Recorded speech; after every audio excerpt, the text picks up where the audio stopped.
So today is it's the last day of HTML and CSS, and we're gonna talk about forms, which I think is very exciting. And we're all gonna try making forms.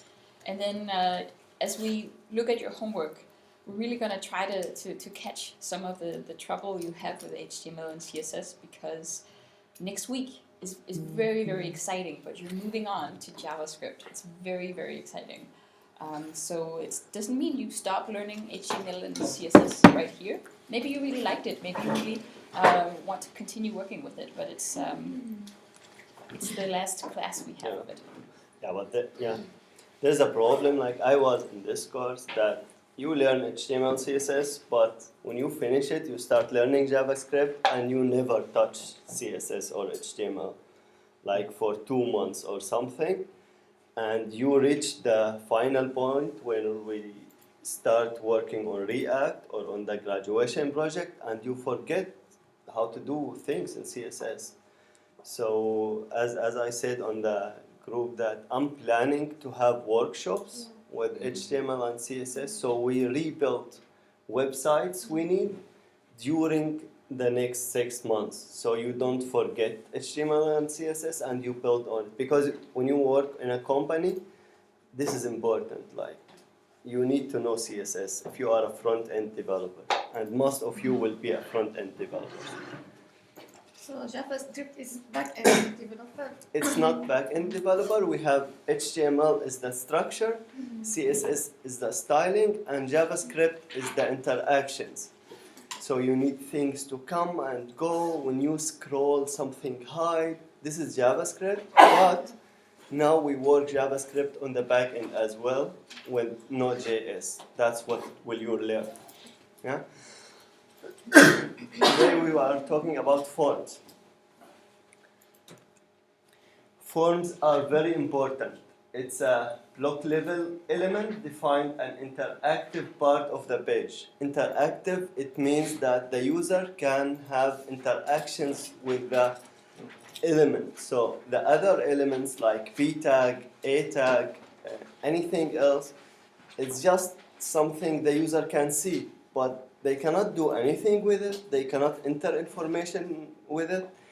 The form is different. Form is interactive, and people have to interact with it in order to be useful. In the presentation, I will post it after the class. There is links. If you come home and you will need to revise these links, you will have more information about each slide or each topic. User interaction examples. What's interaction? Sign up and log in to a website. So when you go to Facebook, when you go to any page, there is interactions you can do. So if we go to, why I cannot do anything here?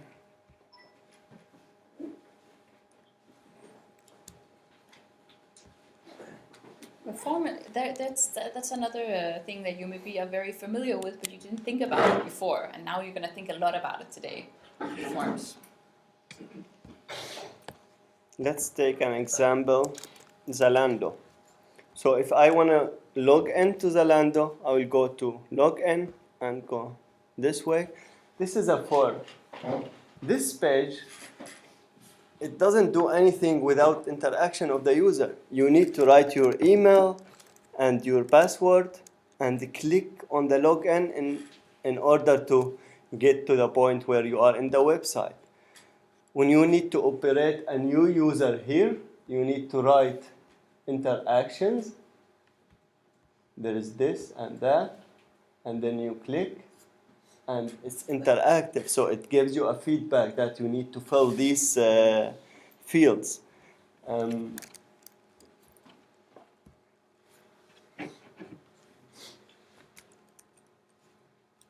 Other examples, entering personal information, as we say.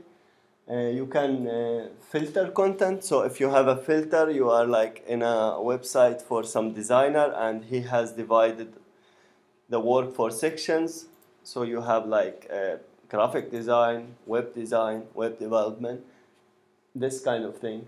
Drop-down menus, checkboxes. This is a checkbox. This is a drop-down menu, so you can choose option. When you have a search and when you want to upload a file, this is the interactions. It should be usable. It's very important, the form, because just imagine that you have a page, Zalando, Facebook, LinkedIn, and the form is not working. So you cannot log in at all to the website and use it.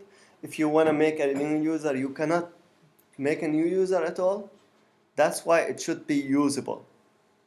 And yeah, the form element. So like any tag, we have an element called form, and all the components of this form, it should be inside it. So it's wrapping all the content. We cannot nest two forms inside each other, so we have just one form because we want to submit it. We will talk about submitting now. There is form attributes. What is attributes in HTML? Give me an example. Class, ID, target, href, style. These called attributes. So we have the HTML tag and we can put attributes. There is two required attributes for every form. The first one called action, the second one called method. For each form element, we have to have these two. Without them, it doesn't work.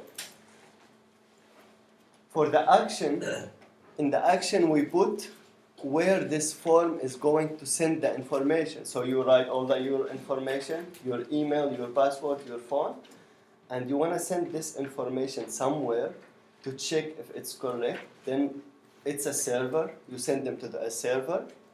And in the server, we see, does this server have email and password?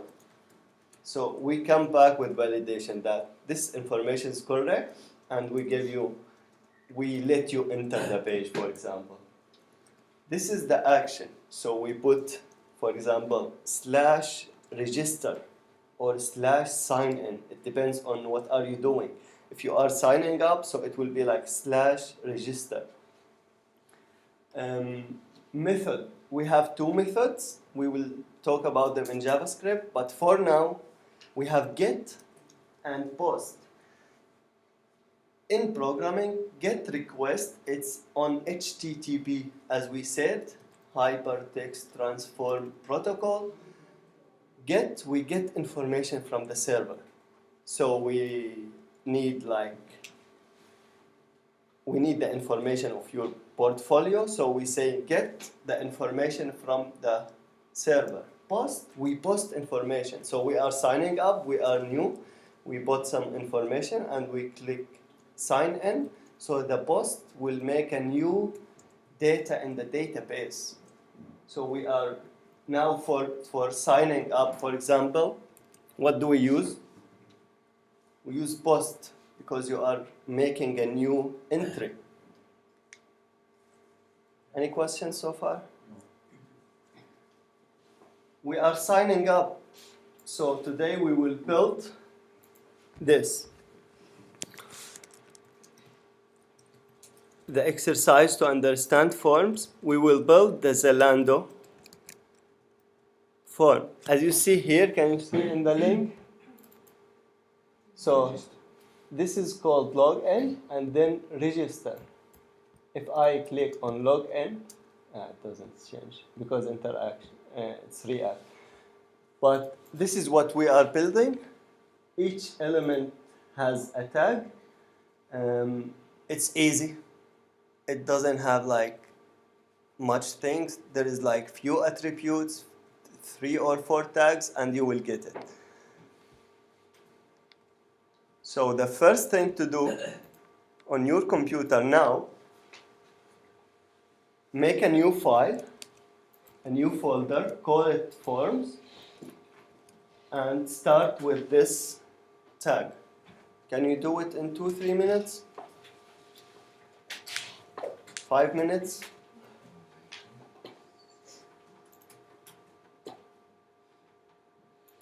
Should I make it and send it to you? It's faster. Yeah. So folder forms, we need index.html, HTML tab, Zalando, sign up. This is the name of the page. We need a main CSS. We don't need the JavaScript. And here we will have main because it's the main of the page. Dot the class name, page main. Today, while I'm working, you need to learn these details. For example, how to name the classes. You will learn it today. How to use div, you will learn it today while we are working. Okay, so I'm saying for the main class, we put the main container, which is the page, and we have the name of class. For example, I need to have a header here, so I say page header. We have 2 underscores. So now inside it, I want to have h1. It will be header h1 dot page header title. We put just one dash in the sub element. You will learn it by exercising now, but just do the same now. Okay, so you will have form element. Action is sign up. What do we need more? Method. When you write method, there is these. We need post. And what is the first element? Is h1 inside it? Yeah, a new. So h1 dot. We didn't put class on the form, so we say class form, just form. We say h1 dot form title, and we go to the page. We copy this, and we put it here. Now, if I open the page in the browser, I will just see this. If you inspect it, you will see now why classes are useful. So you have head and body. Inside the body, when you open it, these information are clear. You can know what is it. So this class, you don't need to look at the tag now. You look at the class. It's the page header. Here it's the page main. So inside the header, I have the page header. This is the main container, the div, and it's the title. This one is the title. In the main, I have the page main. I have inside it form, and I have the form title. We need a folder to enclose our assets. We don't put our file just in the folder, just CSS images. We put them on a folder, so we have a clean structure. We have just the index file. We say assets, and inside assets, for example, I have images, I have styles, because we are making more than styles, so it will be like plural. It should be folders, these.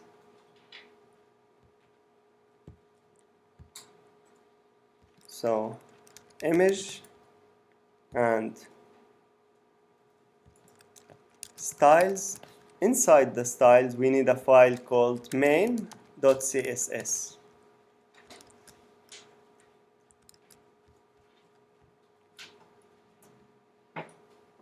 Okay, so Do you want people to follow along, or do you want to share this? I will share this, and it's just faster. Exercise. It's called forms, so I will compress.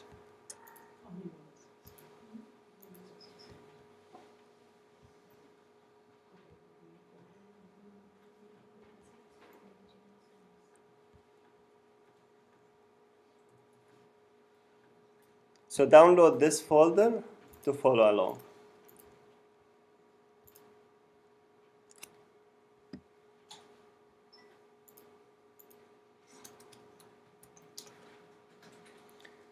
And since this is like our third class together, we didn't introduce ourselves so much today. But I will say we have a guest mentor who's here for at least the first part of the class. I know.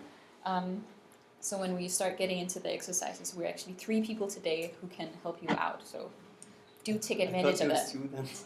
Can you introduce yourself? Guys? My name is Susan. You have 2 Susans now. Yeah, Susan, yeah. Well, I work with marketing automation. I mainly develop emails. So we expect to, like, if I need help in new HTML tags or something, then I also ask you. But I'm living in Denmark for 6 months, and I just needed to do something for the community, as Denmark has done a lot for me, and that's the reason I'm volunteering to help you guys, and also it helped me. Thank you. Thank you very much. Yay. Are we done now? We have the folder. Check out that beautiful folder structure that Matt made. Like, I think it's sort of something that takes a little while. It's these cleaning things up, making the code really nice, making it indented really nice, but also knowing how to name things and knowing how to put things in folders. This is sort of next level. Like, you're learning this, but you can enjoy it when you see someone else who did the work, and you can see that it's very easy to clear where things go. They have their folders. It's easy to find stuff, right?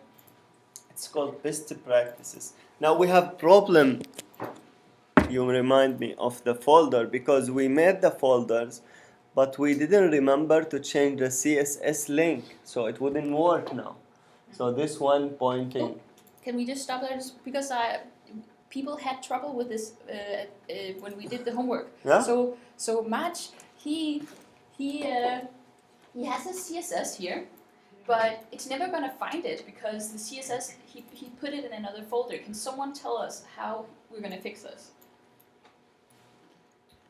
If you look at the structure, At forward slash and Slash.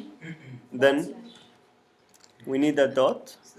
Folder name, Yeah? Assets. file name, I think. And then- File.css. Yeah. styles and that. If it is in So you have to add this name. is that clear? Did anybody have trouble with that? Because it's you need to get used to that. You need if you are putting a file in a folder, your CSS style sheet in a folder, you need to give it a path so it can find it. So we have the path now. From index, we are saying dot. It means this folder. I need to slash. I need to enter another folder. This slash, it means enter a folder. It's called assets. So when we enter it, we have another slash. It says enter the folder style.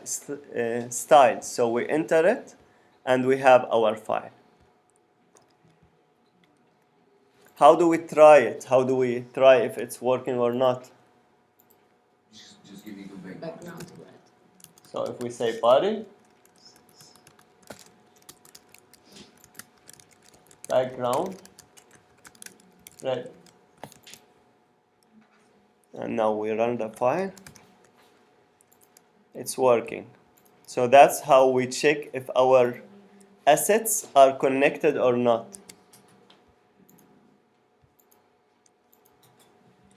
One question. Yeah. What is different with the background and background color?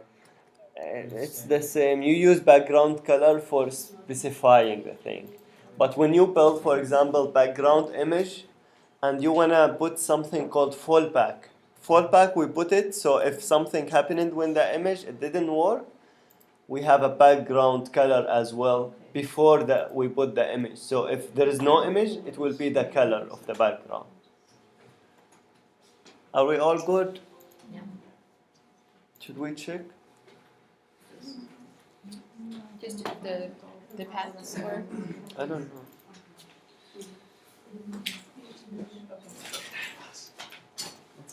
I'm trying to find I cannot find even the folder.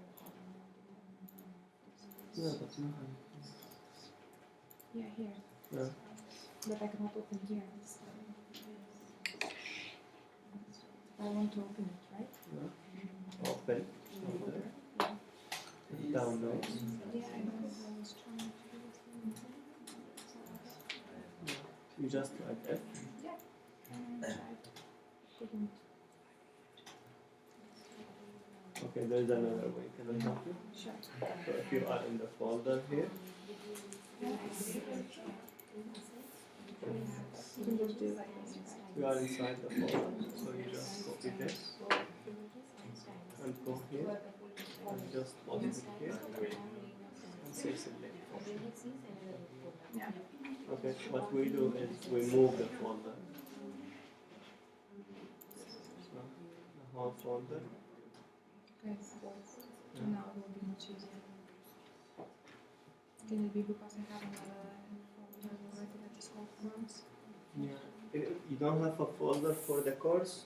No, I have that one. This one is the one that I downloaded from Yeah, site. but I mean you need, like when you download something like an exercise, you need to move it to the folder of the course. We talked about Okay, I can making do the, that here.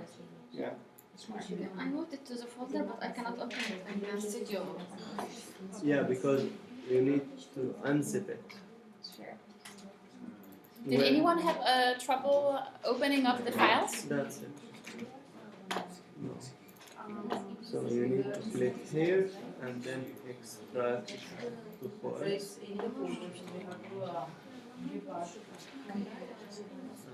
Delete. So you have this folder now. Week 3 forms. Okay, now I can just like this, right? No, the whole folder you need. Yeah, I can just size it. Yeah, you need. Yeah, this folder you need to open. Assets, right? All the folder, not just the assets. Okay. Okay, so I don't know why it it's not this one. I should go it's opening but takes time. It will be open. Are we good? Yes. Are we good? Look side needs Yes. Inside of assets and style, so it should be two, right? No.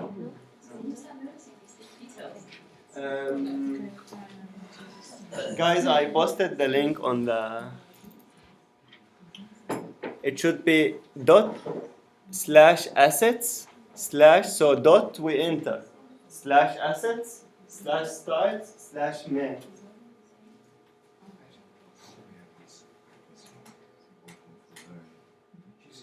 Yeah, I will send it to you. Good? Are we good? There's a problem here. So we have header, main, form. You need to close the form. Yeah, I have. You need to finish it as like that. You didn't open the same or no? You didn't open the same file? No. Okay, you need to finish it like that.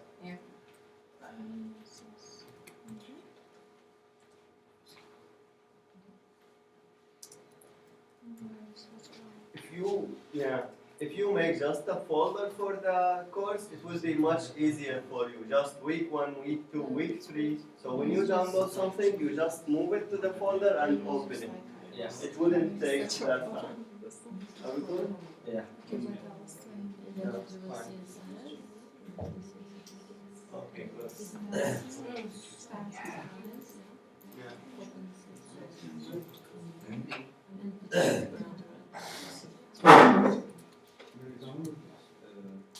Yeah, it's in the downloads now.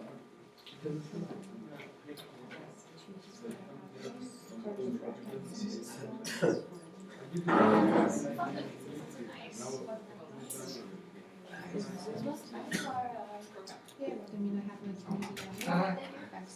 I have like million different documents, so sometimes I have to shift to another one. Like I did it once, I moved it, but I didn't It's like a book. There's two, they have some last year.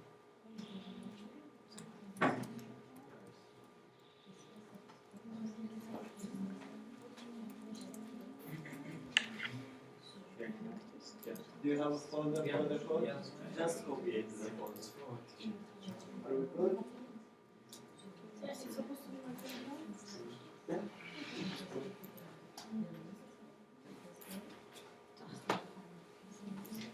Do you have problems here? Can you open the HTML?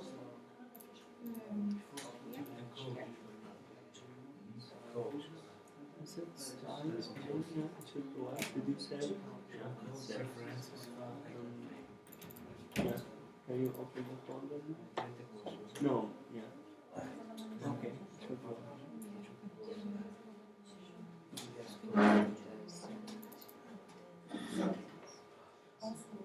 Can you open it? Do you have a live server? Yeah, I have it here. Yeah. Shall I? You have to say allow. Yeah. Allow. Yeah, it's working. Is it working? I think it's working. So do you have this? Yeah, it's working. Cool. Are we all done? Yes. Guys, don't improvise in the class. If you want to do something from your knowledge, do it at home or after the class. But it's like now we spend 15 or 20 minutes on something should be just taking 1 minute. Click on the download, move the file to your folder and extract it. This is an advice for the future classes.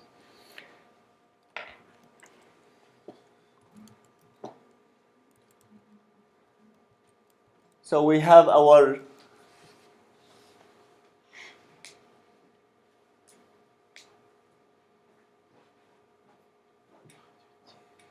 Are we all here? Yeah. Guys? Can you close your computers? Not close it, but just because if you miss something, you cannot continue. We have action and methods. Action is the URL or link where we are sending the data. And method is get or post. We are getting data or posting data to the server. We have done this so far. We have a form element. Inside it, we have the title. We need to build this now. There is something called form controls. A control inside the form is nothing but HTML element. So these are for controls. This is a control, and each control has a name. So this is text boxes, so you can enter text inside them. We have select box, so you can click drop down menu and select one of these. We have radio buttons. It's just button. You click on it to choose which choice do you have. Checkbox. So you have a checkbox. It's just saying yes or no to something. Do you agree on the terms? Do you want to receive ads? Checkbox. We have reset button. So if you make the whole form and then you need to clear it, you just click one. We clear the whole form. We have submit button. When you click on the button, it will check all the fields. If the information is correct, it will send the information to the server. So you are making a new user. We have others we will talk about later. We start with the text buttons because when you saw like in the form, we have the first one we want to make now. It's called text input controls. There is many. Depends on what do you want the user to write, because you don't want it to write a number in the mail field or write a name in the number field. So we specify what is this input. The main element in forms called input. Input means we need to receive information from the user. And then we have an attribute, which is the most important for input. We specify what is the type of the information we are receiving from the user. So if we say text, we are allowing to write just a one line, single line text. We have email, it should be an email, the entry. How do we verify if it's an email? So you have a text, then at, then text, then dot, then .com, for example.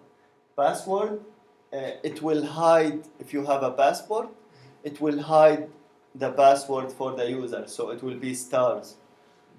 We have input type number, so Like for phone numbers or yeah, it's not for phone numbers, but it will be like if you want to have a number, you specify number 5, and then you increment, you say 5, 6, 7, you can click. Telephone is for telephone number, and we have text area. It's the only one for text where people can enter text, which is not self-closing. All of them are self-closing. So you write like an image or like BR tag, HR tag. You don't need to have a closing tag for it. So we don't do slash or left arrow slash input.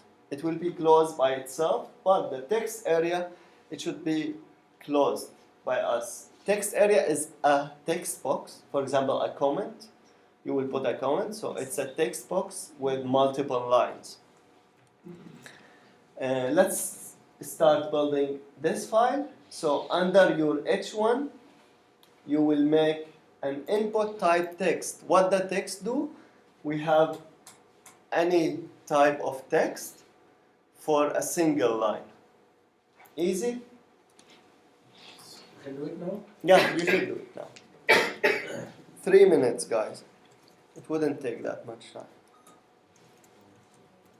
When I take input and then that, If you type then just, it's name and ID. yeah, these we will talk about. So Later. delete Yeah, you can keep it, but delete it for now.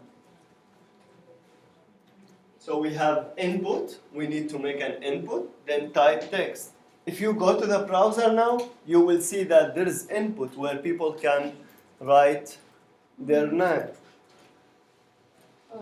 Did you save? maybe I have to open it again. Yeah, but yeah.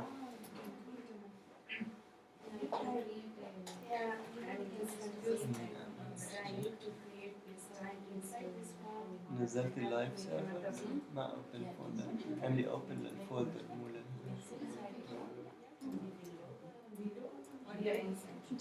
بس عندي اوبن فولدر بصير زي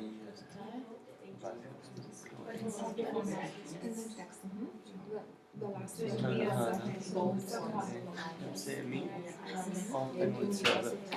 So everyone, you have to notice that where does Mash put this? He puts it after H1, but he also puts it inside the form tag. You see Yeah. the form starts here, ends here. So everyone put it inside the form tag. Everything we will write, it will be inside the form tag. Let's try about VS Code. Can you all be with me for 1 minute? 1 second. When you open your project, any project in VS Code, you don't click open and open a file. We click file, open or open folder we should have on Windows. And we have to specify the whole folder. So my folder called exercises, I will click on exercises. When we do it this way, and you have, for example, here forms, you right click on your HTML index and you say open with live server. Live server, I have posted it before on the Slack channel with the extensions. If you haven't installed them yet, install them after the class. Otherwise, you go to your file and open the folder. When I open it with live server, anything I will update here, it will be updated automatically. So if I say input, type text, it will be updated automatically. I have a type text here now. Okay?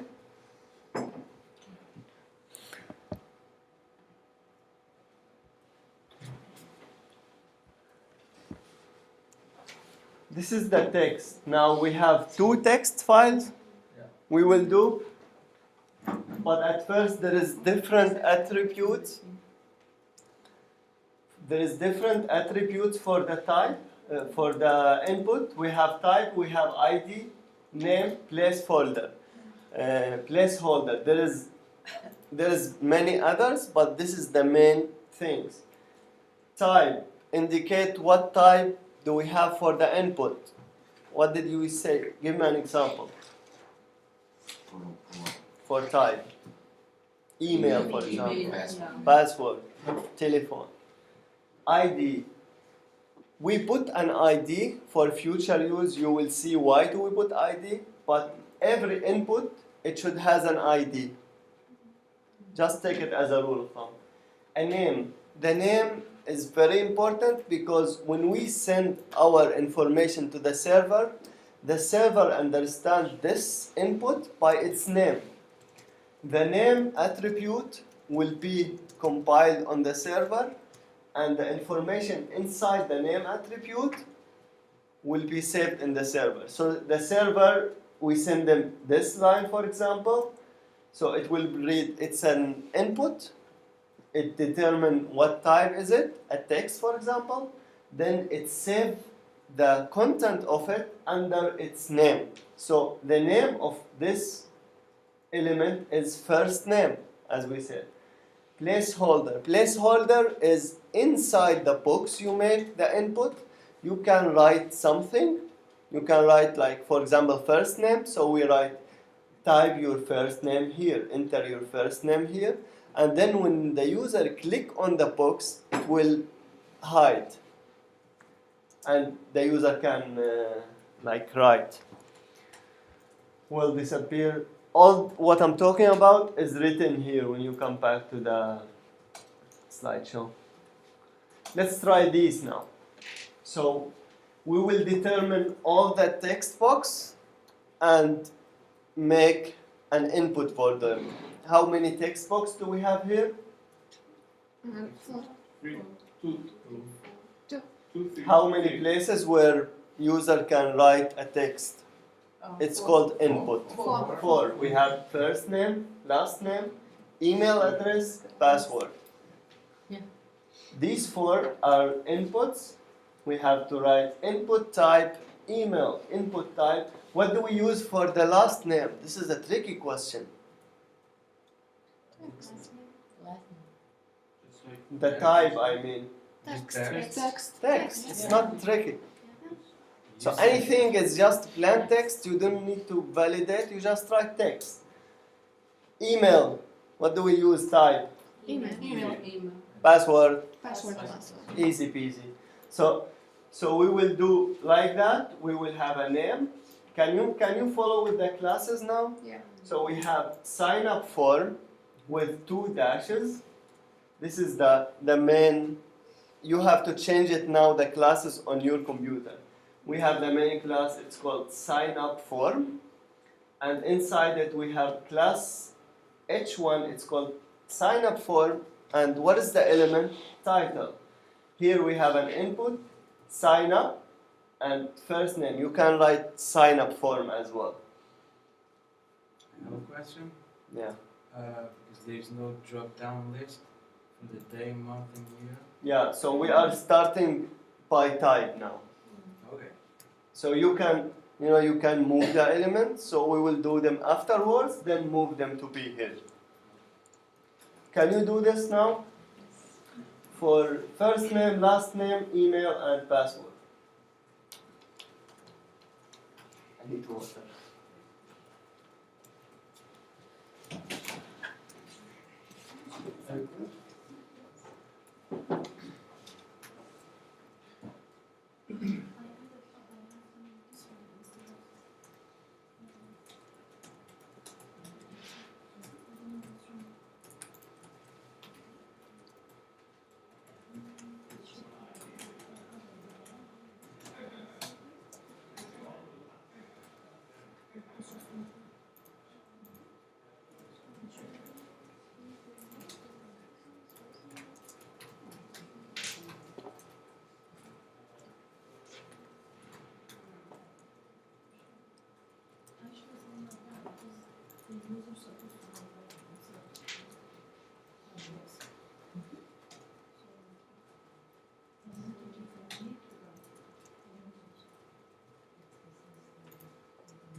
If you have any questions, you can ask. It's better to do it. Do it the more. Sometimes I didn't do it. So we push in the curriculum, then we talk about it.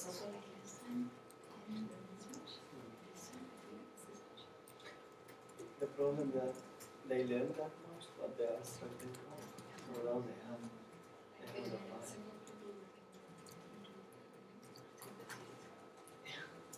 Which is But it's good. yeah. I just want to finish before the yeah. We finish with the four. And then after lunch we talk about yeah.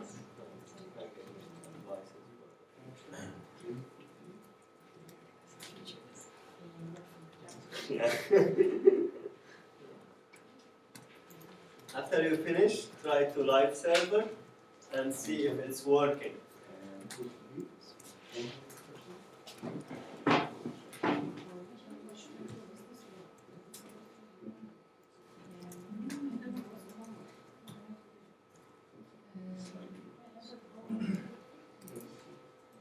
So, Matt, we got a person here who has all the forms next to each other. Is Yeah. asking, is it wrong? It's okay. Yeah, You just need to have the number of the form. Like because Yeah, no, it looks good. because now we are doing single line elements, so they will be on the same line. If you just put it on a div or p tag, they will be. But don't do it now. We will do it like in the process. I will do it as well. Anyone had trouble getting the four forms? You're doing really good. Nick.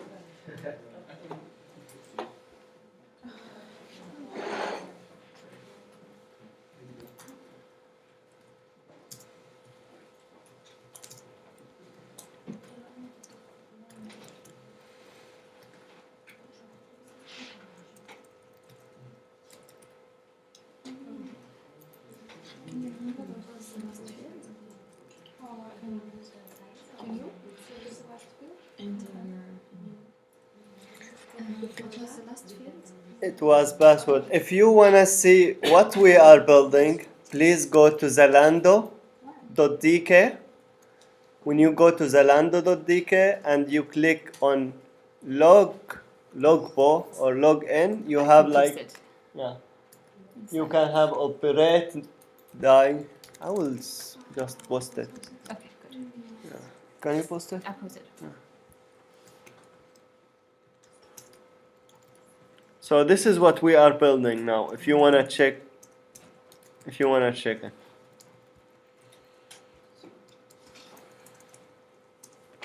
Zalando.deco, then logpo or login. You click on login and you go to operate a new user or something.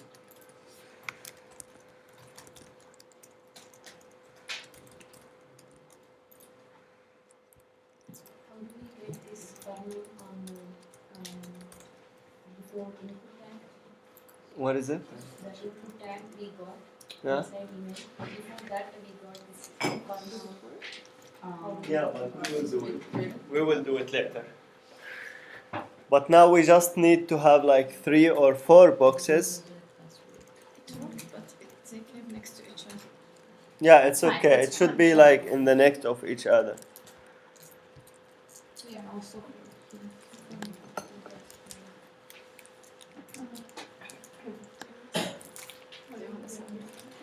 To see, but yeah, I was listening.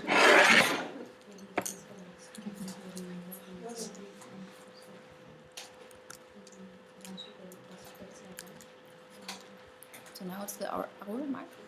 What? Now it's like 1 hour in. Yeah. We could do the 5-minute break. I will see what do we have in the presentation. We have I'm just saying level. that because I really need to eat, but I can also run. Can we have 5 minutes break now? Yeah. Do you want to? Yeah, yeah. 10 minutes? Five? Five for 10. Awesome. Yeah. Did it work? Love it. Don't want to break. It's great. No. Look, here is the code. That's good.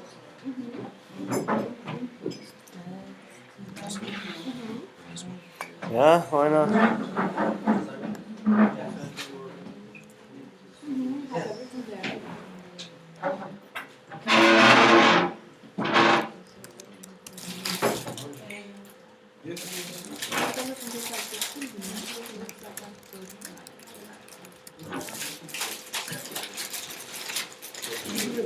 Have everything there. Do we have host name? Now after this one, the best one is the last name. Yeah. Set up a lot of things.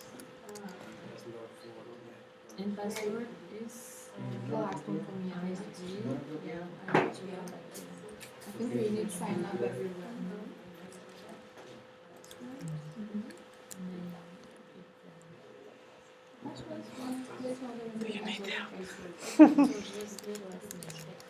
Yeah, after the first name.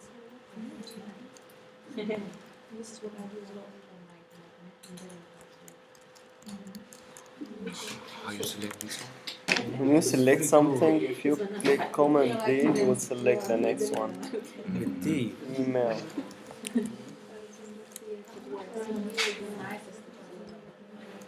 So now, if I want to select, So people, let's take some more coffee. so heavy. It is. It's not working. I cannot do this without Nothing is not working for me. how. If you Command D, Command D, it will select the next matching word. So for example, here I need email, password. So here, if you click on text, Command D, you will select the next one. Write your password.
on the break toilet.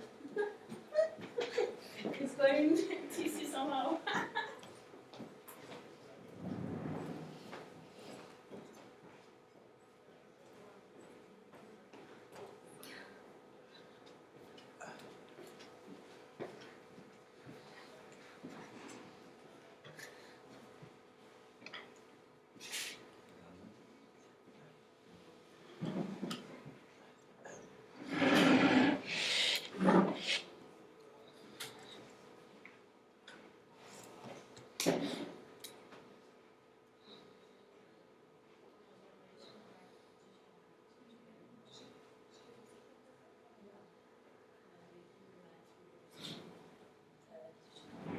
And I didn't know how to code. And then I found that I needed to learn how because every time I could do it, but at some point I got stuck it and I need her or someone else to code for me. Yeah. And then I was like, come on, I need to learn this. And here I am. Very smart choice, actually.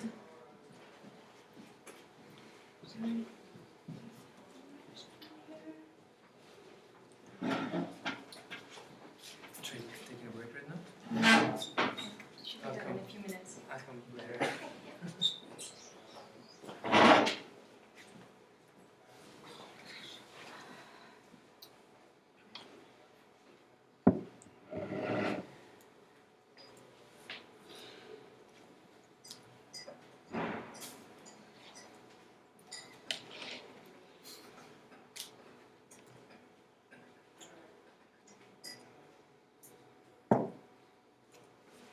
I saw that there was sometimes that people were chatting with each other in the Slack channel or like helping each other, and I just love seeing that. It makes me so happy. It's like the best.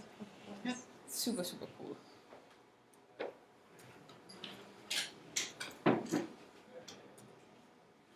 Again, like I have it for me, like I have to check on our Slack each now and then. Yeah. Do you have a smartphone? Yeah. Do you know that you can have Slack on it? Yeah, I have it on Oh, my okay, phone. yeah. It's not like you have to check it all the time, but What's it's. a requirement to Oh, Yeah, it actually is to a have it on requirement. both Okay, phone I and- understand that because like it's, I also have it on my phone. It's helpful. So it became like a habit for me, like checking our channel from now Yeah. on each now. Yeah.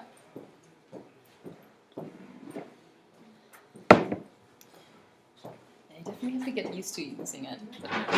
very like it. quickly, actually. You Yeah. don't think Yeah. it's more like an addiction now, I guess. Yeah. Because you know you have to check it, and it's like Yeah. every time if you are still working on your homework, you can see people posting their homework, and you're like, no. Yeah, exactly. Yeah. Besides, like even when you ask questions, and because there are so many people, so you're gonna get a quick response. Yeah, it's really nice. Yeah. It's really nice. You need initials given some pixel, which should start with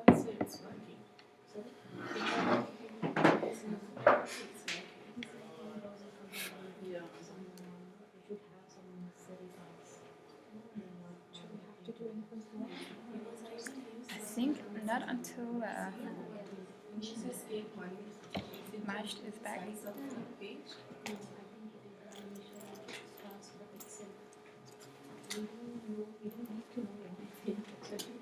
I didn't use it when I saw her usually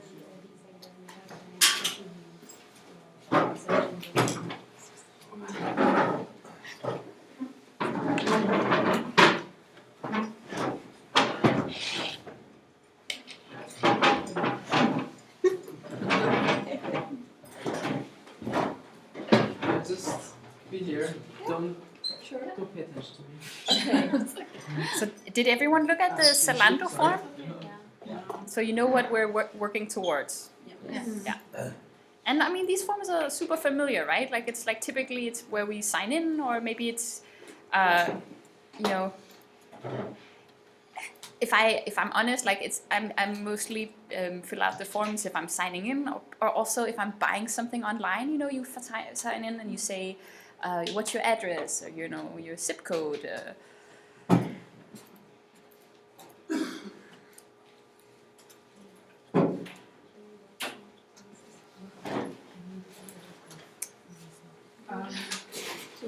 In a form, Yeah. nowadays I see one more option, like are you robot? Like, what was that? Like they give some option, like Yeah. both are you robot? They'll say are you robot? You have captcha. Yeah. Capture. Yeah, yeah, Capture. yeah. That's a good example. Oh, I always click like present from the start. So we have all the elements now. Do we have them? Yeah. Are we ready, guys? Maybe it's not plugged in, maybe? Which one? Oh, this one. It's behind you. Oh. Yes. Cool. Thank you.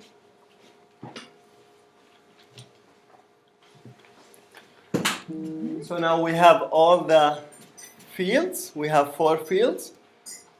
We need to write the name of the fields. This is also a form element. It's called label. We have the label element.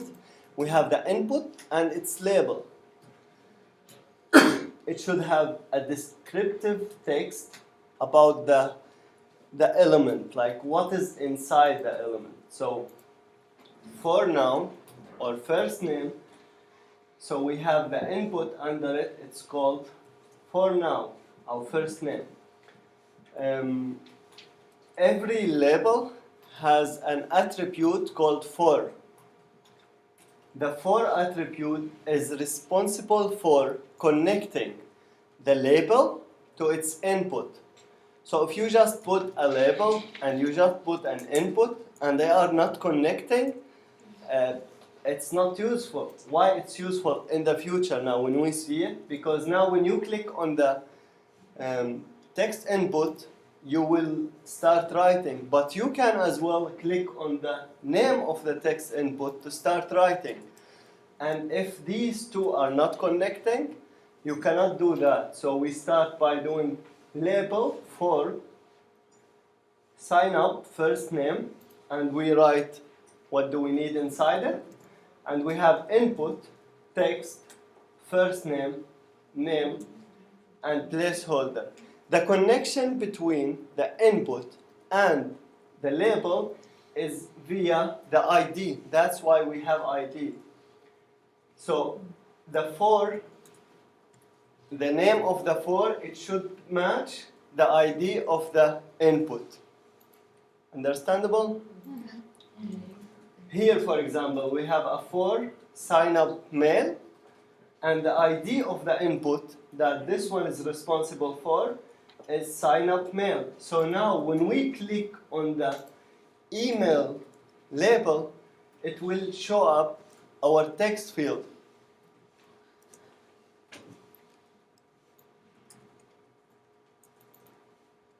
Would you write them? Yes. Yeah.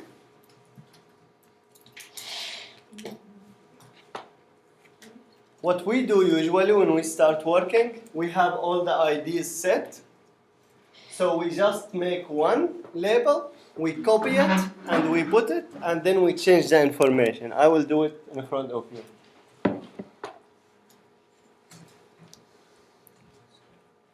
So I have 4 inputs now.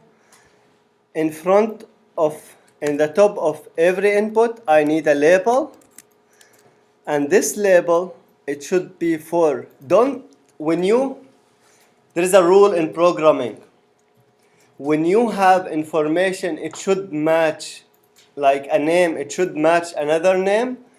We never write it, we copy it. You don't know if it's right or wrong. So you copy the ID and you put it in the for. And we write first name. I have so many errors when I write code that it's not working, and I'm like, I save it, it's not working, it's not working, it's not working, and then I take the part of the text that I need, and instead of typing it twice, I copy it, and then it was because I had a spelling mistake. It's really classic.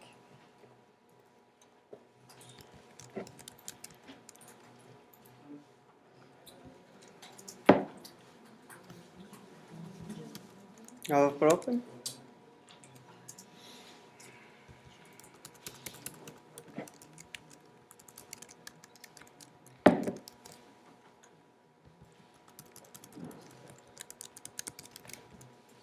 Okay, to organize your files when you are working, don't work on everything like that. This is bad.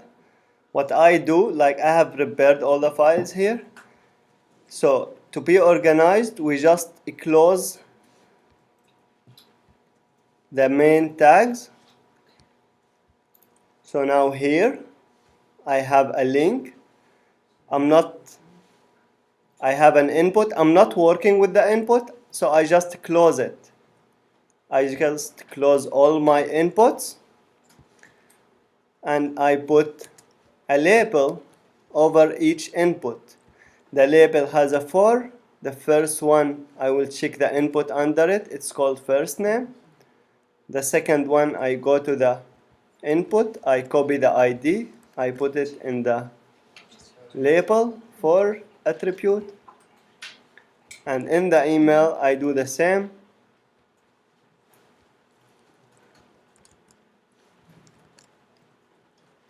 Keep one of them open, so people can see it. So we want you all to make labels.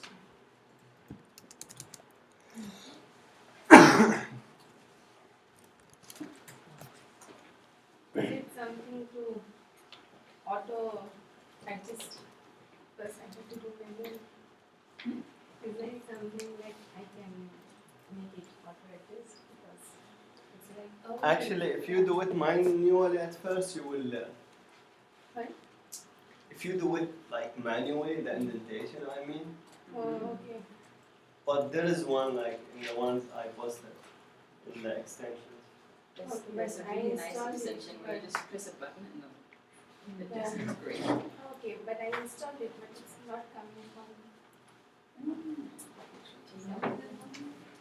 format option. What's happening now? Yeah. Indentation. Yeah. Oh, you made When you button click save, it's not indenting by itself. You No, So but now I have to do all this one. So I was thinking What do you mean? that size you can just Yeah, indentation. Make labels.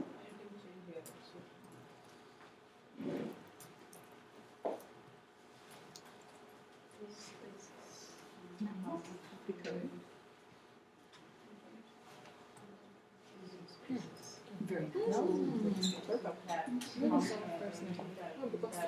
Change it. Where is this? Here, first name. First name. Okay, to this one. That's just copy and change I know, it's the problem because the view forget to show Sorry, Are we done, guys? As a rule as well, for clean code, here I have many labels and it's messy. How can I know what is this? What is this? What we do usually is we put a comment, not in the first, but in the end. So for example, here I have a label and I have input. So we put a comment after it. We say end first name.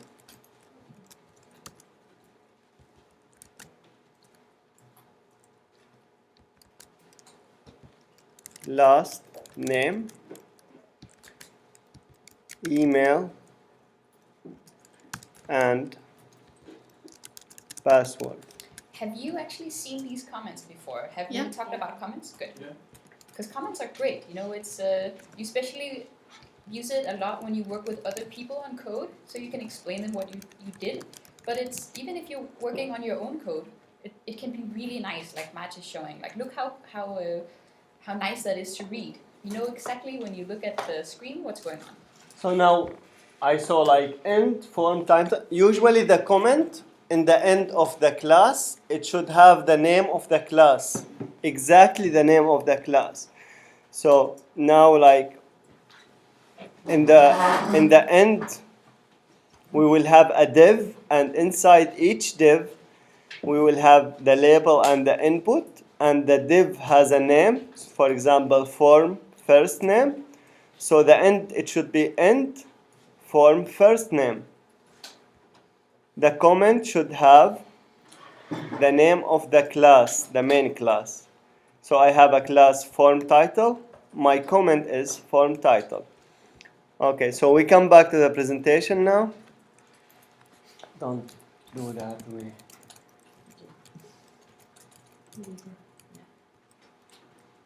We have all our labels. These are our labels. So we know now what's the input, and we know what's the label. The input, we use it not just for one element, we use it for many elements. Bear with me, guys. Checkbox type. So we finished the type text. There's type email. These are all textual. So it produces a box where the user can type a text. But what if we need to make this? We need the user to choose between multiple choices. So we have something called checkbox, the type checkbox. We do it by defining an attribute called type, as always. And inside the type, instead of having text, we will have checkbox. By doing that, we are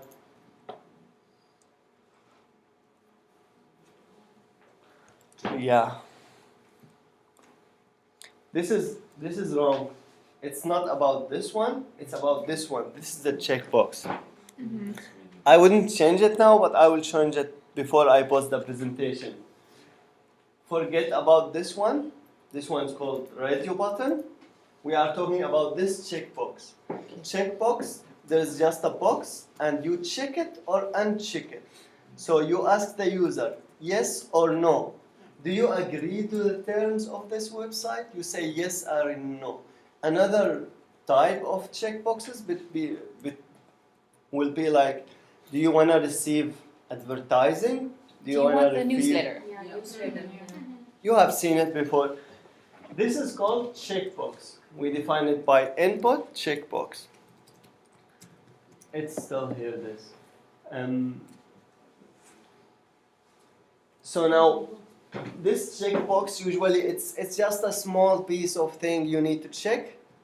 That's why we use a label on it. When we put it in a label and we write the name of the label, so people can click not just on the checkbox, but on the label. That's where the label is really useful, when we start working with checkbox and radio buttons. So the label will be wrapping the checkbox. By default, this checkbox has two states. There is something in programming called a state. So it's the state of the element. There is many other states, but for now, for input checkbox, there is just two states. It's either checked or unchecked. And it's very important to understand them, because if I say on the CSS, you can style this. You can style the checked box in something and the unchecked box in something. So this box, the default value of the state of the checkbox is unchecked. And we can control the state by adding an attribute. It's called checked. So if I say checked, this one will be like with a right button on it. I think we can see it on the website. I didn't test it, but so if we can go here and go. So this one is unchecked. When I click, it's checked.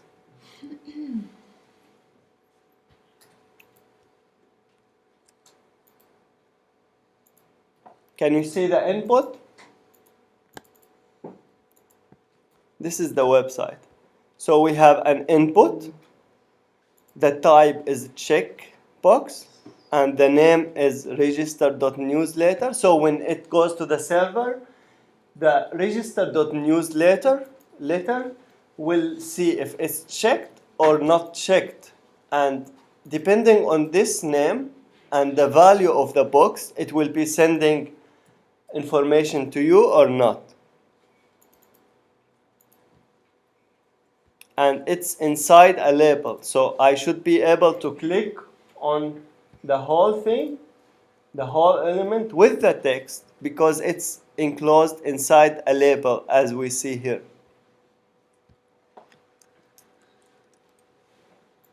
Is it easy or? So, and it's self-closing. There's a problem in the presentation that all these inputs should have the slash here. To self-close any HTML element, you have to close it with a slash.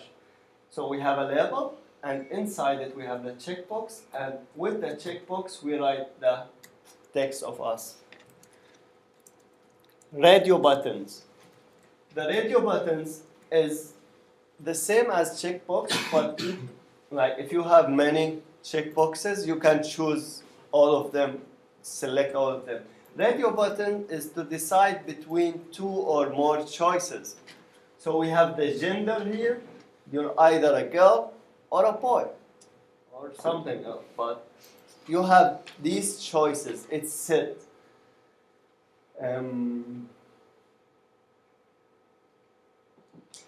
We group.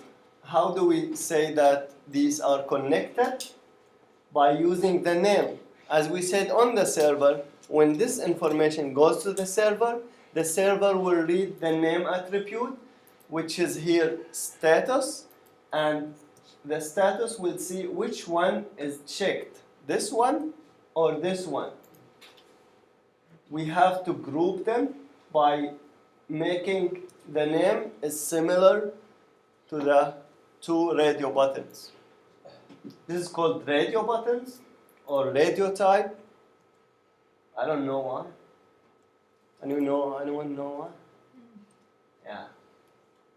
Doesn't look like it. Yeah, I also can't remember. You can. But there are these naming conventions. There's these names for things, and you just have to remember them. And sometimes they make more sense than others. Remember last time we talked about the burger menu? Do you remember what that is? Because it looks like a burger, right? It makes more sense. But this is a radio button. Just have to remember that. There is a problem in this code. Can anyone figure out what is it? Yeah? Are they grouped, the two? No, Why? because they are separating names. Yeah, but they have the same name, so they are grouped. You have to see any element in the eye of the server, not the human eye. The server sees that they have the same name, so you either choose this one or this one. You never choose any one of them, like both of them. And when you select one of them, you cannot uncheck it. You have to start checking this one or this one. The problem is the label. Why would I have a label here? We don't really need it. The label, you use it when you need to connect a label to some value, or put the value or the input inside the label. So the whole thing, it's a label, so I can click anywhere to check this one, but it shouldn't be a label. It should be just a p tag or h2 or any text file. The difference between checkbox and radio buttons is checkbox exists on its own, so there's just one checkbox. The radio only appear in a list, at least two of them we have, and they are connecting by the same name. They are having a same name attribute, so they are connected.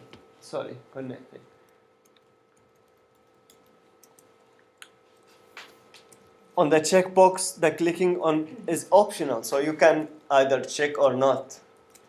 When you come to the radio button, it's mandatory. You should choose one of them because it's multi-choices. Can we do both of them, then jump to the select item, which is the last one before we finish here. We have a checkbox, and we have a radio button. Which should I keep on the screen? We would like you to make both. We want you to create both.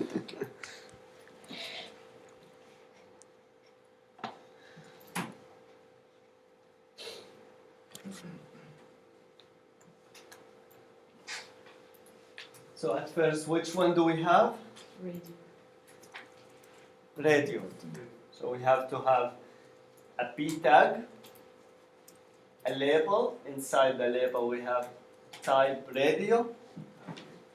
And we are all working with input now. It's just one HTML element.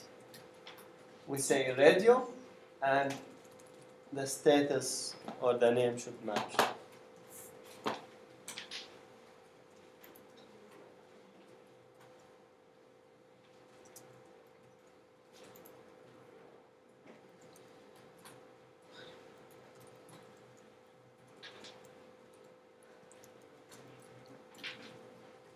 We don't need to put ID and placeholder.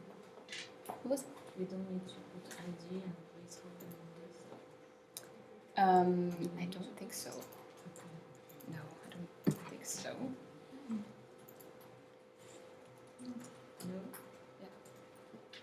We're talking about radio. Yeah. Or just name. Just input a name. Okay. Mm-hmm.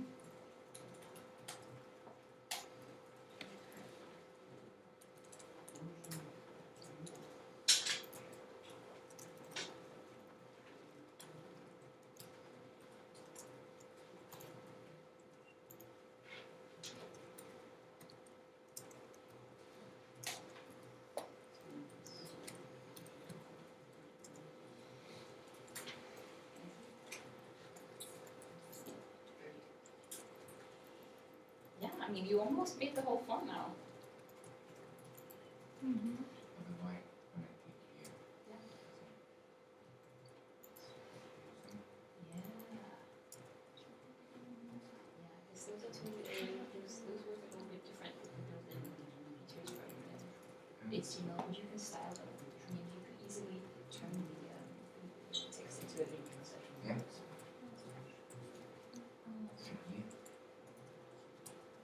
So here? if you wanted to style it like there. No, no. Yeah. What?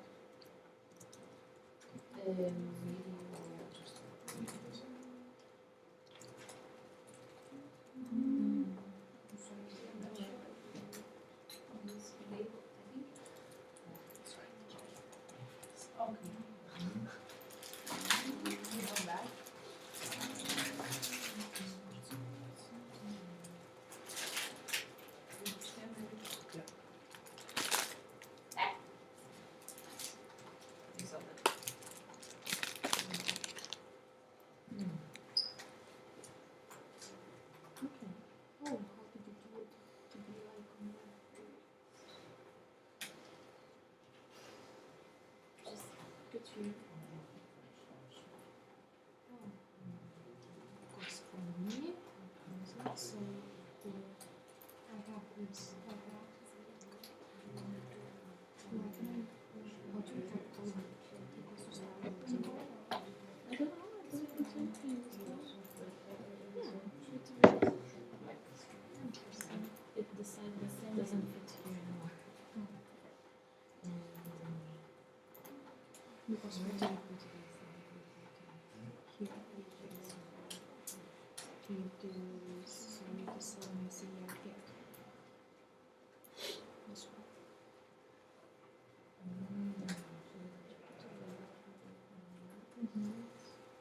Just label and then input. Just copy that one and put the last one and change to type checkbox and check. You don't have to have check. You can do button it and then that's why it's check. So we put the radio first. Mm-hmm. And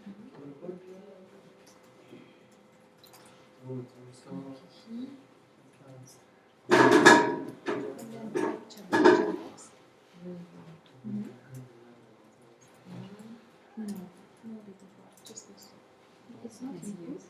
Yeah, but not about.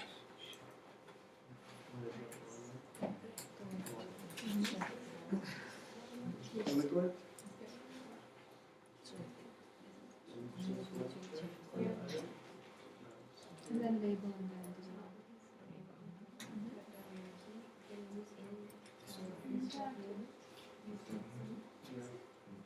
But don't use Remove the label, name. use beta Remove the instead name. of the label.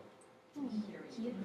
No, I mean just this one, delete You can try to and look at put it the now. text Save it beta. and check your website. You will see because the checked one, it's not necessary from you see. Where is it? Yeah. Presentation.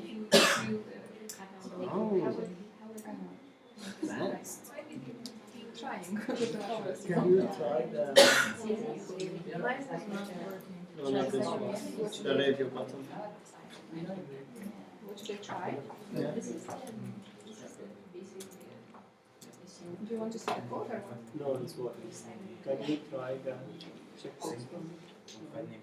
Yeah, mine is not working. Just the radio. Yeah, you should have this one. You see this? What is that? This is the checkbox. Ah, okay. Yeah. I just have to put the Okay, what did you do here? You have a checkbox. Yeah, if you send it to me, I'll see. No, I hope it's for everyone. Of course. Okay, I'll put it on Sorry. the screen. It's Are okay. we done with the radio button? No, it's not.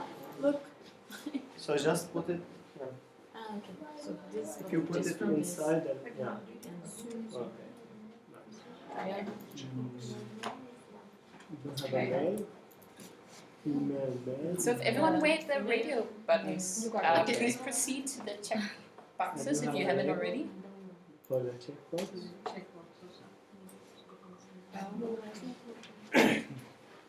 Okay, we are kind of done here. Can you check your answers? Is the checkbox looks like that without the attribute checked? We don't need the attribute checked unless you are forcing the user to check the attributes. And this is called, anyone know?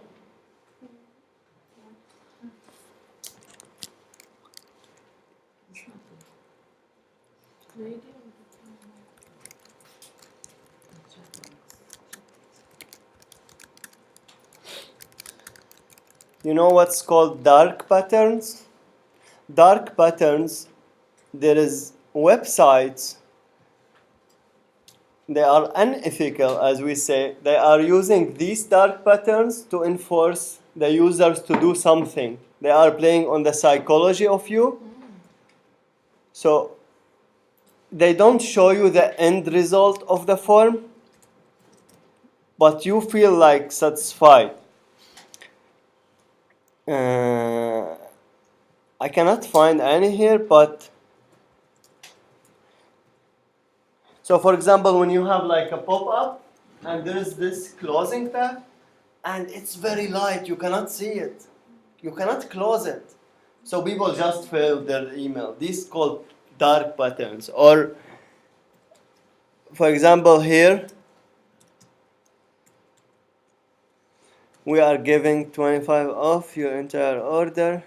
Enter your email. So you enter your email. What's the biggest focus here? There is something called focus and contrast. If you are, yeah, there is something you need as well. It's called Gestalt principles of design. If you write just these two names as notes, you will need them in your future. So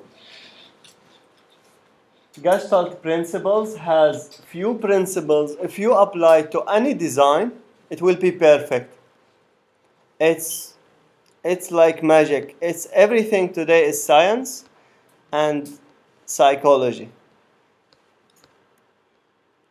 How can I see the Gestalt principles here. There's something called proximity. So the space between fields is approximately the same for the user.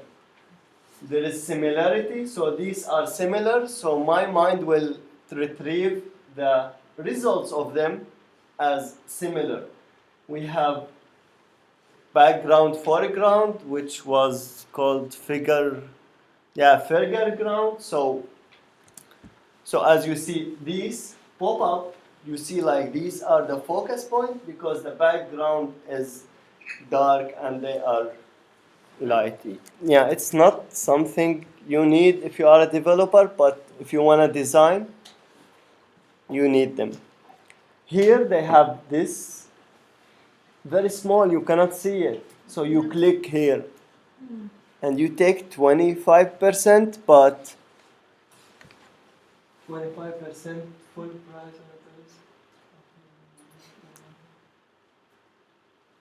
So like And you, See, nobody wants you it. are submitting to Loft email. So there is tricky thing behind it. Anyway, we come back to our yeah, when Class. Matt is pointing this out, like now you're designing this form, you are already designing, you're designers, and when you're designers you can have this power over people, you can create something that's beautiful, but you can also manipulate them to push the button or scroll or click or, you know, you have this power suddenly.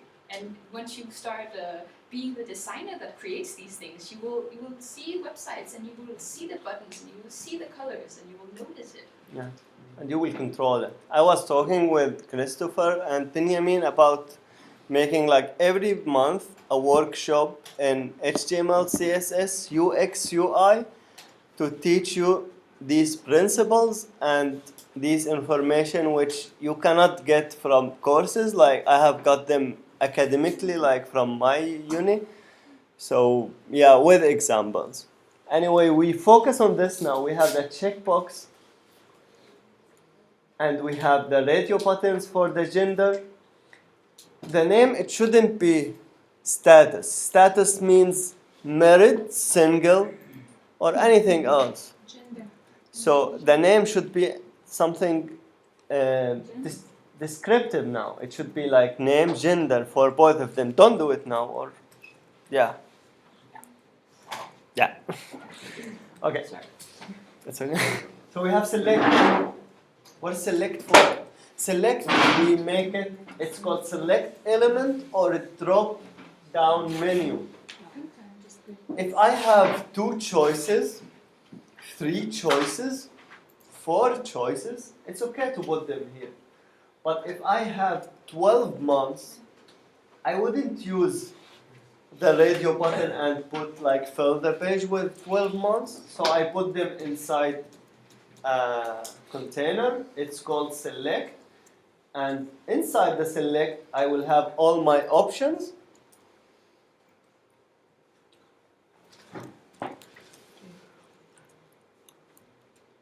Select multiple, which is There is Mars as well. what? There is Mars as well. Yeah. The select multiple, it wouldn't show you this box. It will show you a box showing all the information, and the user can select more than one by just clicking on them or with the control, so you can choose more than one. This is the attribute of it. We see something called value on the option. Anyone can predict what is the value for? It's a new attribute. We have so far just 5 attributes if you think about it. So the server can see like which one you selected. That's exactly what it did. So for example here, the server will save this text, January. So for example, in my months, if I don't want to put January, February, if I want to put 1, 2, 3, 4 to 12, but on the server, I don't want to save numbers, I want to save the name of the month. So I will put 1, 2, 3 as a text to show the people. As a rule here, anything in gray, anything you write as a text, it's for the user.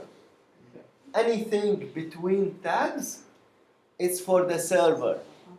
The computer reads this, we human beings read this. We value for the server will save this. Did I say it here? It's whatever the user types into the field. So the value, each element has a value. Input has a value. When you say input text, it has a value, but what's the value? For example, for this element, we didn't put the value, we didn't define it. So there's something called predefined value. The default value for text elements is empty.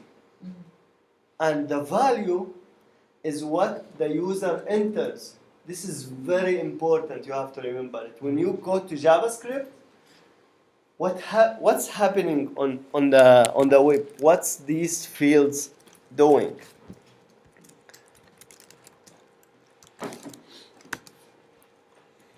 So you have a website. How can you use forms? Forms is not just for users to enter their information. So if I have a website, this is the graduation project I did for the school. So we have these cards, and inside each card, if you open it, there is this information. This information, where does it come from? The server. Which method I'm using to get the information? Get. So I'm saying method get and give me the organization name, give me the organization description. Okay, but now there is an admin who will control this information because it's not static. You know what's the difference between static and dynamic?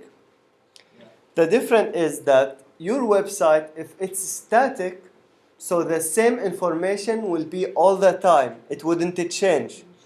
If it's dynamic, so all the information are coming dynamically from the server, and there's someone control them. Like WordPress, when you make a website on WordPress, the user can write the name, can write the information.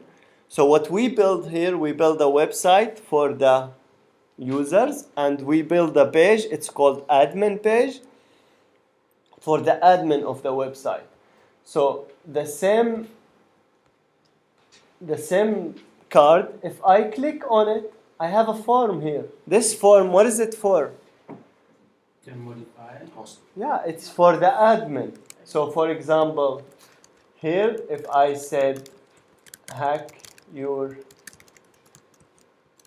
future week 3. So you have internship, let's talk about it. What is this? Type, text, category.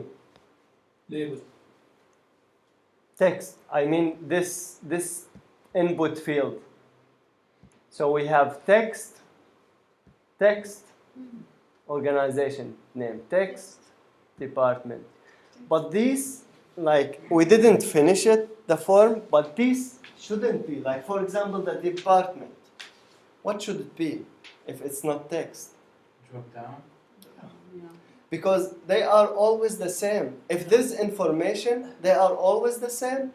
We use select options. So I should have select and options, marketing, UX design, human resources. For the internship category, it's the same. I should select 3 months, 6 months, or something else. Internship description. What is this box? Can you see? It's text area. If we go to the code,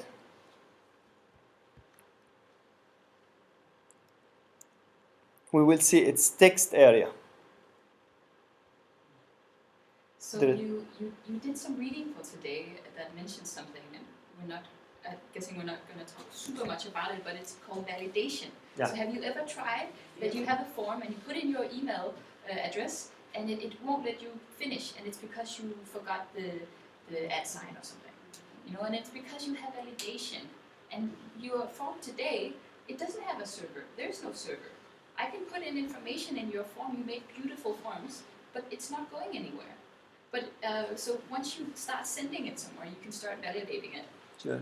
And there's two layers of validation. We will talk about them, but the first layer is here to the user. So for example, why do we put email instead of text for the email? Let's Because try it it. should have that at and dot, for example, .com. Yeah, but if I write, it's not just easy. If I write my name on the last name, it's okay when I submit. I don't have submit button. But when you write just your name here and click enter, it wouldn't accept it. Because there is a pattern, we say. It should be a name email. at domain, any domain name like Gmail dot com, which is, I don't remember. Yeah? So we have this. We can say email address, it should be an email. Phone, it should be a phone. And then we say submit, it should have like an indication. We will talk about them in the UX if we talk about it. So if we go to internships now, can you see? That's what the user see. And what's the admin do in the form? This is a live thing for you. I guess this validation actually is a very wide field because some of them like you have some fields where you see like you must fill this one. Yeah. It has like a star. Yeah. You will learn about it now. Yeah, and even like sometimes when you enter text, so you have like maximum, for example, 5,000 letters. Yeah. Or it will say like you have to put like for example your phone number. Sometimes it wants like 00 in front. Or Yeah. sometimes it Yeah. wants the plus. Yeah. You know, different, right? So this is the one we said like for the department marketing, it should be option. Select instead of that. So we say select, department name, and we have all the information. Marketing, this stuff. But there's another tag which is called opt group, which is called options group. It's a shortcut. So you have your options, but inside your options there is different types. So for example, you have opt group dessert, lunch, salads, something like that. So you put them in groups. So I have this group, this group. Let's Google it to see like an example. I don't have an example in mind. Form opt group.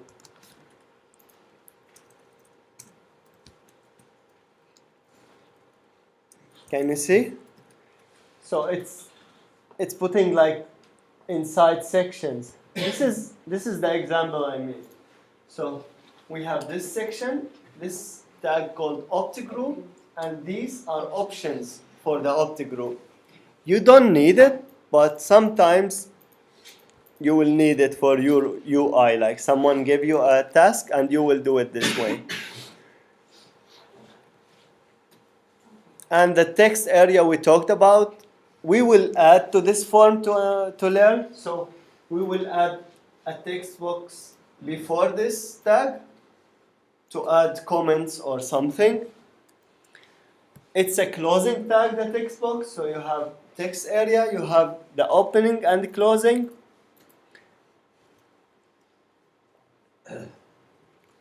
Okay, buttons, everyone. I know maybe you never thought about buttons before, but buttons are super exciting. Like Maj showed you like last time. I don't know if you remember, but I remember he showed you this button he made where when you put the cursor on top of it, it changed the color. And it looked really nice, right? You don't think about it, but just like, it looks so nice. Buttons are fantastic. And they should look like a button. Yes. When you see this website, the first thing you see is the button. Why? There is something called the weight of the element in the design. So the weight, the visual weight of this element is the is the highest, or is the what is it called, like when I'm I don't remember. Anyway, so you will look at first at this one. So that's why people like will It pay jumps out at you, attention right? to this. Like the button jumps out. It's like I quickly have to fill out the information and then I get to press this beautiful orange button. That's it. Psychology as well. When a user comes to any website, it depends on where you're from. You read. We start from as like the computer, as I said in the last class. The computer we design from here, and it puts the elements under it. We start from the top left, and the human eye starts from the top left. We look at it, and we scan the first line. Then we jump like that to see what's the important. So here I will look at this one, and then I will go there and directly jump here.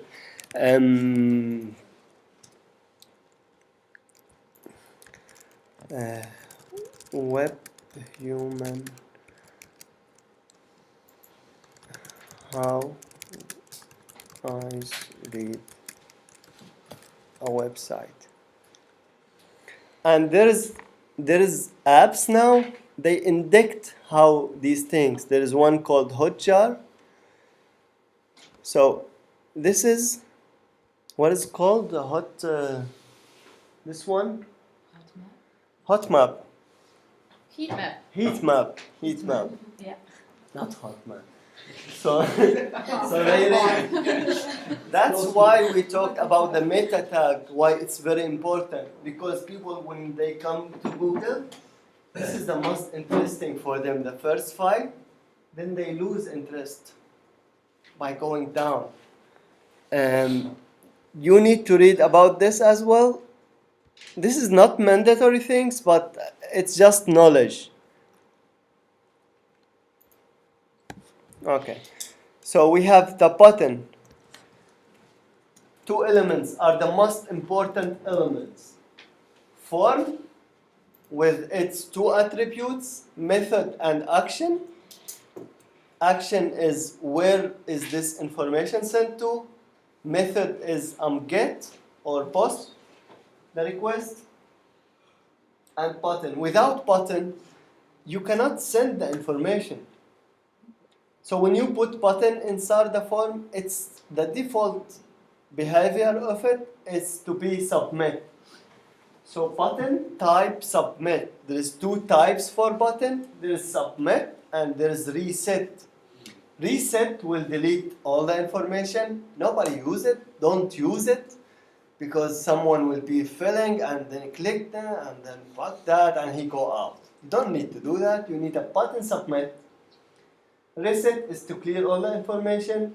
Type button, you can put the type to button, but don't do it now. It's just for JavaScript use. Type submit. When you click here, your computer will collect all the information you get. What would it do? Before sending to the server. Why are we setting type for the previous elements? For verify the information that we have. client-side verification and validation. So when you click here, it will check all the elements here. What is the type? Text. What is the content? Text. Okay, jump. We jump to the email. What is the type? Email. What is the text? Does it have at and dot between the content? Jump. Password. There would be like something for the password, but that's the main thing. You should have checked one of these. If this one is optional, that's it. We will talk about the constraints afterwards, like the length and this stuff, progress, and we are almost done. Should we finish it before the... Yes, sure. Yeah? And then it would be like the first 15 minutes for you to do it. And then we do position, finally. So we have exercises for position today, how to really use position. It's easy, I swear. And there is the Flexbox as well. There is an exercise with the files you downloaded at first. And then we talk about all your questions. Okay, so we have to do now select. Select is not the easiest thing to do because it's boring. So how many, like if I go to the website now of Zalando and I click on day, you have to make 31 option tag for the year. How many option tag? Can you see? So if I go to the code, you can do 2 things or 3 things. First, Google it. Say I want to have form option or select year. Second, you go to a website like this. Can you see this tag? I can just click copy. Control C. And if I go here, see the magic, and click Control F, Control V. Fuck, man. So you will have select instead of class control. I will have form birthday, and the name should be birthday year, because this is the year. And as you see, there is all the year, and there is the value for them. And there is the tricky thing, because they have on the website, the first value is not 1 or 71. They have just a word, year, day. So what do? They just add the first option, which is the default, to be this word. And then the value should match here. It shouldn't match it. So if I write 2005 birthday and click submit, what would the server receive information? It will appear for the user that 2005 beside the birthday. Yeah, but what if I click submit? What's the server will We receive? received 2005, the value. 2005, yeah. It's always the value. It doesn't matter what you write. It's always the value of the element. So here, let's try on our. Where is our? So here, if I have email, if I go here to the inspect and say I want to add a new attribute, value equal some text, and click enter. Can you see the value? So I wrote the value from myself, but this is not good to do it. I did it where we do this? When I worked with this form. If the user wants to edit, so admin and internships, inside the admin panel, I put all the information, the value from the server here. Why? Because I want to have the ability for the admin to edit them. Otherwise, if you go back, we have 2 forms, one for editing when you click on the post, and one for adding if I want to add a new post. So I will click add, and it's not working. So it's empty.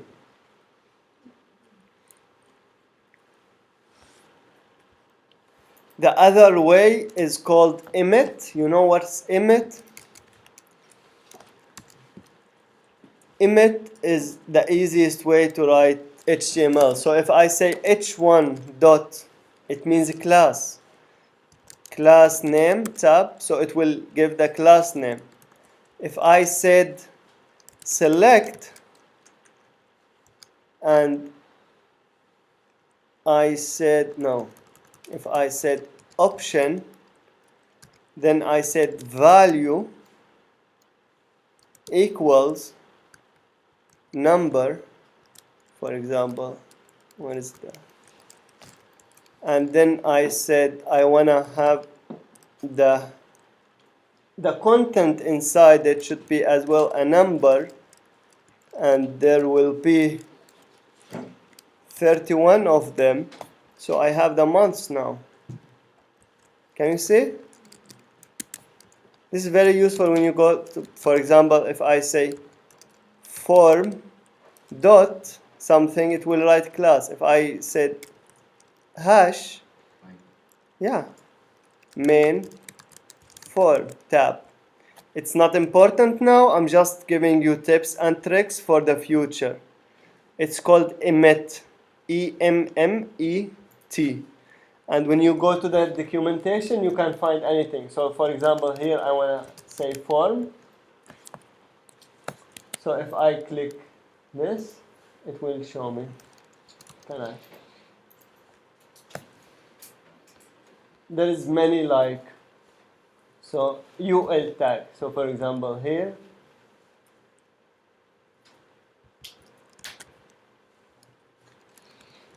so I'm saying I want UL, unordered list, and inside it I want LI with the class item, and I need 3 numbers here, 5 items. I can say like 10, and tab, it will generate a UL inside it, LI, and inside this stuff.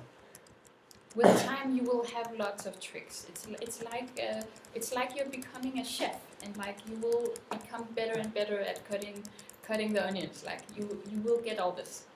So Maj is just showing something that's super nice to know. But I just don't want worry. to write you to Yeah. write notes. Yeah. You don't need to know them now. There is thousands of developers doesn't know them, doesn't work with them, but it makes your life easier. Like when you go to YouTube, I have learned many things on YouTube. How do I select many elements? So for example, here if I want to delete the last thing, how do I select multiple elements? How do I move in the code? And how you're doing that? Yeah, it's YouTube. That's the thing. And don't worry about it, because it's also now like you're doing everything by hand and manually and like one by one, and actually it's quite good that you do that, because you learn a lot. You sit there, you indent everything, you learn a lot. You learn how this is done, and then if you jump ahead of that, like you won't understand. So it's good, but you also need to know that there's like a light ahead of the tunnel. You will not your entire life sit and say indent. There's gonna be some really nice options out there. I'm learning a lot. Fairly, like, I have learned a lot in these 2-3 weeks. There is many tags that I don't use, like progress. I learned from your homework. There is tags I don't use, but I'm learning now by using them. So you learn by exercising, and these things I'm talking about, the notes. It's called best practice. Yeah. Best practice. This word you should note it, that if you wanna do how the optimal way to achieve something, just write, for example, HTML form best practice, HTML indentation best practices. This word, when you add it to any word on Google, it will find the optimal way to do it. Spaghetti best practice. They will do it. This is Google. Right. And one if you do that, because that's a really good tip. Just like one thing to keep in mind, if you say HTML form best practice, and you Google it, then just notice the answers. Is the answer 12 years old? Yeah. This is Like very maybe important. you want to take the one that was written this year, not one that's from the last century. How do we Google information? Let's say we want to write a number in Danish. Form CPR number Danish. So we click on it, on the search. That's always I do. I do every day. I do it. First thing, your what is it called, account on Google. You have info settings, so you can do more than 10 results. So if you see my results, you will see 100 instead of 10, because it's boring to see like next page. So put 100 instead of 10. That's the first thing. The second thing, when you search, you will go to tools, and there is any time. You have to put past year. Yeah, I do this. The information should be new. So I click here. Not this one. If you couldn't find it, you have to watch here, but you have to watch when is the information. And if you couldn't find it, you write Stack Overflow. This is the place where, this is the Facebook of developers. So you ask a question here, and the answer will be here. So this is the way you write your CPR number. How much before the break? How many things do they need to still make? We're done. We're done. Okay. Yeah, so we have like, okay, so we have the opti group. We understand it? Opti group is something inside the day. So we can say first 10 days, it's a group. We have the text area to have a text. The button, when we click on it, we do the validation, and then we send all the information to the server. These things, the most important one here you will understand is required. Is this field required or not? Are we requiring the user to enter it? That's why you said like the email, for example, is not important or something else not important. This is the end file. I will post it on Slack when we finish. So I have input for name. You see the star? Usually we put the star to indicate that this field is required, that you should enter information here. Or sometimes it will be red, you know? Or there's something indicating to your brain, like, I have to fill this out. And you can put a text in the end of your field. Anything you put weird, you have to put, we call it in usability, a message. We put a message for the user, what does this do? So in my final, I have a main with page main. I have a sign up with a class sign up form with 2 underscores as a class name. Inside it, I have form, 2 underscores first name. It's a div. Every 2 label and input, we put them inside one div and we name it. Form first name. Inside it, we have a label. This label is for this ID, this input. The label called form first name, because the div is called the parent. We put the parent name as a class name, then 1 dash, and what is it? A label. Form first name input, and when you see here, there's a placeholder and there's something called required. So anything have a required, it wouldn't, when when I click submit, so if I, can you see the star here? So if anything without star is not required. If there is a star, it's required. If there is something required and the user didn't put anything inside it and click sign up, it will show him this. Please fill this out because it's required.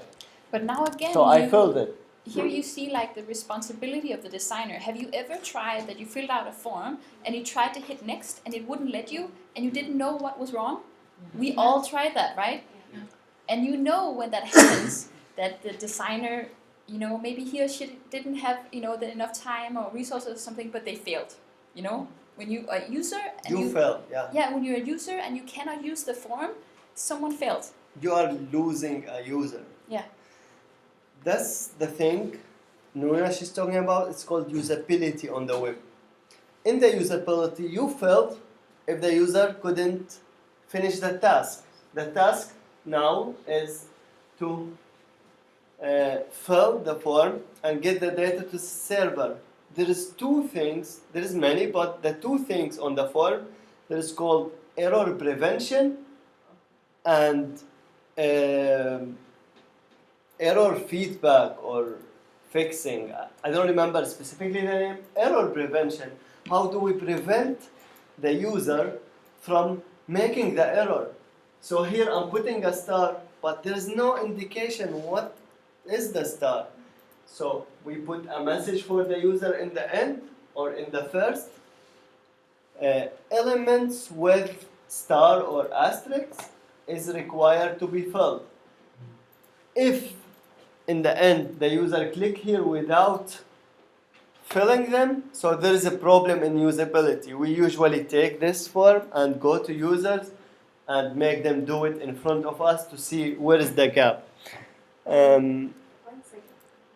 Sometimes I see they give some format of input while filling the form. The format, where can we put that format? Format? Yeah, like in email, if we put something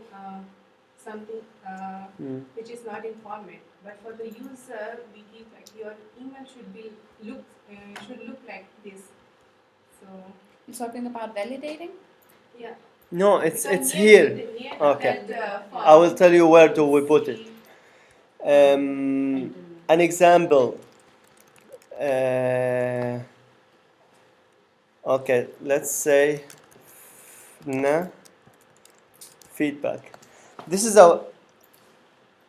You know when you go to Elgigant, there is when you go out, there is a system to collect feedbacks. It's called Happy or Not. It's a British company collecting smiles. I have done a research about it and usability test on it, and the problem with it that you are getting the feedback, but you don't know where is it. Like for Elgigant, they don't know where the faults in the user story or flow is happening, the problem. So I have made the same system for a candy store right now, and that's it.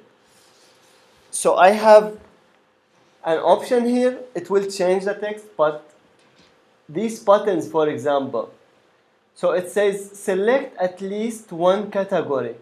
So cleaning, personnel, goods, or others. What do you think these four are in HTML? How can I select more than one choice? I have 4 choices. How do I organize my thoughts when I look at a design? What do I have here? I have 4 choices. I need the user to select at least one category, so the user can choose more than one. Checkbox. Checkbox. So the user can check one or more. And when you see, like when I click here, why the checked or unchecked is important. So for styling, I hide the text box and the button, and there is written something here, write your feedback here, but you cannot see it. So I'm having this. When I click on check, so one of them is checked, so it's conditional styling. If one of these checked, let this enabled. So now there is write your feedback here. That's what you are talking about, where to write like an example, okay? Yeah. But when I click here, I'm giving them an example. Can you see? So there is many status for a field, a text field. There is hover, so your mouse over it. There is focus, and there is other one. Let's see, inspect this element. So this element is an input. It's required. The type is text. The placeholder is write your feedback here. The autocomplete is off. We will talk about it later. The class is feedback content input. Can you see how do I name my objects? So if you come and you know nothing about this website, you will see page wrapper, feedback wrapper, main, and here you will see feedback form text, feedback form select selection. But here you will see something called name. Yeah, I'm playing with the classes, but I'm saying like in the CSS here, there is hover. When I hover, I want to apply some styles. And when it's focus, there is another style. It's JavaScript, but you say like when this box is active, show him something. We can do it now in the placeholder. So now if I say this one, yeah, this one in the placeholder, instead of write your first name, you say like EG, for example, Mark. So if I go to here, I will see EG Mark. Is it your question? Yeah. I don't think so. No, it's not. It's not. Because when in some forms they give some like some symbol of question mark. Like if you put on that, you'll see they'll write like your input should be in this format. Yeah. So how do Yeah, you it's put that? different thing. You just add a checkbox because you need a checkbox in the end. And in the checkbox you say, and after the checkbox you put a p tag inside it what you want to write, and you put it conditionally. So you say if in CSS you say input type checked, if checked, two buttons checked. I will show you how to do it. So you say like input type checked. I'm not sure about the syntax, but this is the way. Input type check, checkbox. So I determine the input type checkbox, and I say two buttons checked. If it's checked, I need the sibling, the brother of this element, the element after it, which is, for example, p dot disk text. I need this one to display block, and then you say if this one is unchecked, I need it to be display none, so you hide it. But I think this is like a good way to end before the break, because we basically this module is HTML and CSS, and mostly HTML and CSS is something that the user looks at a screen, and the only thing they can do is scroll up and down. This is the most interactive it gets with HTML, and the reason why we're doing this last is because you are getting now into the habit of thinking there is a user and they have actions, they can do stuff. And for the class next week, it's going to be all about that. JavaScript is all about that. So this is sort of like getting you into starting to have the mindset of thinking about this user. Yeah, but still you need to know how to style. Like, if we have time, we will learn about styling forms. Otherwise, in the coming workshops. So, in my website, the things I did here, you saw like the buttons, it's here. So I have a checkbox, input type checkbox plus label. There is a label after it. So the checkbox, I will hide it, and I will put inside the label, I will put an image, and it's here conditional. So if it's checked, I want this background, which is the green background.